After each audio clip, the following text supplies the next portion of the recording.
네, 발언이 있겠습니다. 윤석열 정권은 왜 총선에서 참패했을까? 역대급 집권 여당 참패, 역대급 야당 대승으로 끝난 이번 총선의 결과를 두고 총선 결과에 대한 언론의 평가가 분분합니다. 윤석열 대통령은 총선 참패 6일 후 국무회의 발언을 통해 입장을 밝혔습니다. 발언을 요약해보면 제 생각에는 나는 열심히 했다. 나는 잘못이 없다. 정부가 세심히 살피지 못했다. 기강이 흐트러진 것이 없는지 점검하기 바란다. 라고 압축, 요약할 수 있겠습니다.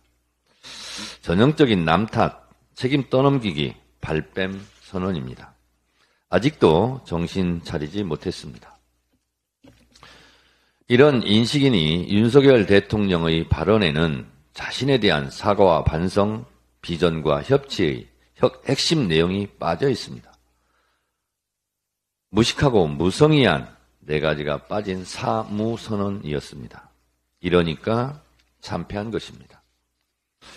집권 시기 총선에서 패배한 이후 과거 대통령의 발언을 잠시 살펴보면 2000년 4월 제16대 총선 패배 후 김대중 대통령은 총선 민의는 여야가 협력해 나라의 정치를 안정시키라는 지엄한 명령을 내린 것이라며 한나라당 이회창 총재와의 영수회담을 제의했고 2016년 4월 20대 총선에서 패배한 후 박근혜 대통령은 민의를 겸허히 받들어 국정의 최우선순위를 민생에 두겠다.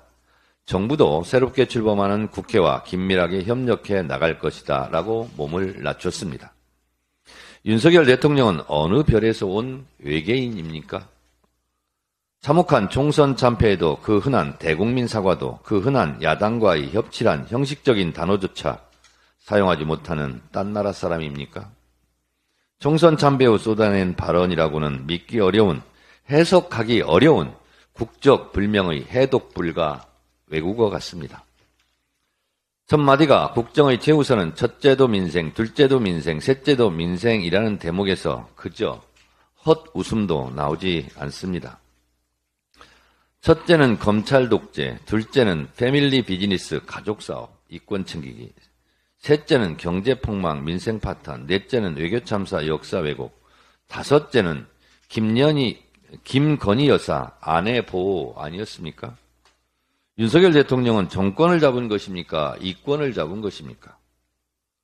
수출이 되살아나면서 경제가 다시 일어서고 있다는 바보 선언은 더 이상 할 말을 잃게 만듭니다. 주어에 나는 없고 정부로 대체하면서 공무원 탓, 공직기강 운운하는 것을 보면 비겁하기까지 합니다.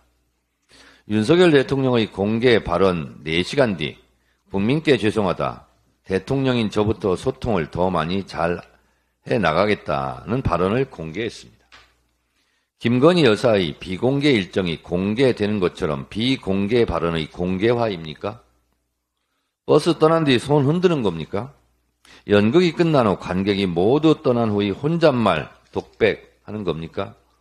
더 우습고 측은하기까지 합니다.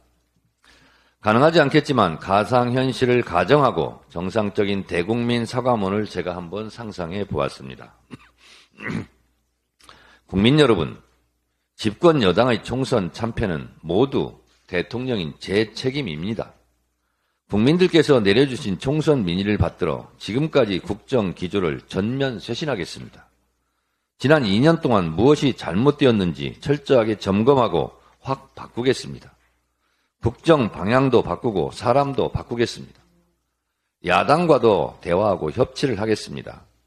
야당을 국정 파트너로 인정하고 필요하면 이재명 대표와의 영수회담도 하겠습니다. 민생과 국익을 위해서라면 누구라도 만나겠습니다. 총선에서 나타난 민심을 천심이라 생각하고 저부터 반성하겠습니다. 국민 여러분, 죄송합니다.